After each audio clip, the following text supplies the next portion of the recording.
Get ready for the dictation. Start. The President of India is the ceremonial head of state of India and the Commander-in-Chief of the Indian Armed Forces. The President is indirectly elected by an electoral college comprising the Parliament of India, both houses, and the legislative assemblies of each of India's states and territories, who themselves are all directly elected.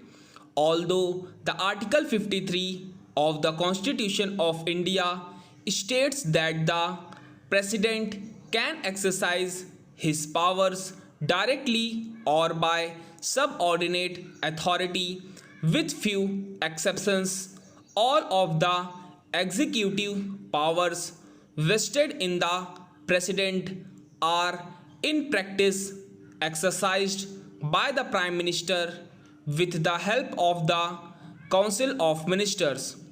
The President is bound by the Constitution to act on the advice of the Prime Minister and Cabinet as long as the advice is not violating the Constitution. India achieved independence from the British on 15 August 1947, initially as a dominion within the Commonwealth of Nations, with George VI as king, represented in the country by a Governor-General.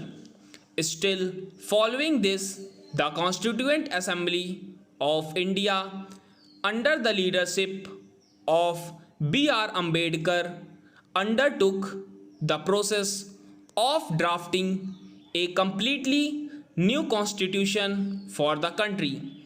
The Constitution of India was eventually enacted on 26 November 1946 and came into force on 26 January 1950, making India a republic. The offices of monarch and Governor-General were replaced by the new office of President of India, with Rajendra Prasad as its first incumbent. The Indian Constitution accords with the President the responsibility and authority to defend and protect the Constitution of India and its rule of law. Invariably, any action taken by the executive or legislature entities of the Constitution shall become law only after the President's assent. The President shall not accept any actions of the executive or legislature which are unconstitutional. The President is the foremost, most empowered and prompt defender of the Constitution, Article 60, who has preemptive power for ensuring constitutionality in the actions of the executive or legislature. The role of the judiciary in upholding the Constitution of India is the second line of defense in nullifying any unconstitutional actions of the executive and legislative entities of the Indian Union. Under the draft Constitution, the President occupies the same position as the King under the English Constitution. He is the head of the state but not of the executive. He represents the nation but does not rule the nation. He is the symbol of the nation. His place in the administration is that of a ceremonial device on a seal by which the nation's decisions are made known.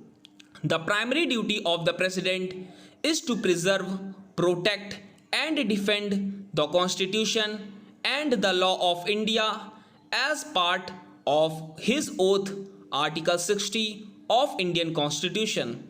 The President is the common head of all independent constitutional entities.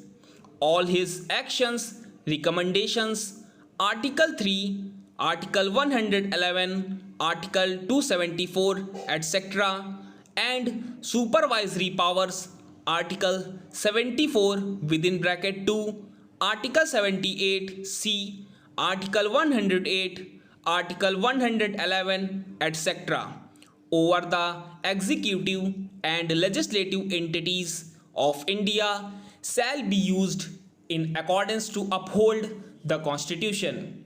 There is no bar on the actions of the President to contest in the court of law. Legislative power is constitutionally vested in the Parliament of India, of which the President is the head, to facilitate the lawmaking process per the Constitution, Article 78, Article 86, etc. The President summons both the houses, Lok Sabha and Rajya Sabha, of the Parliament and prorogues them. He can dissolve the Lok Sabha. Stop.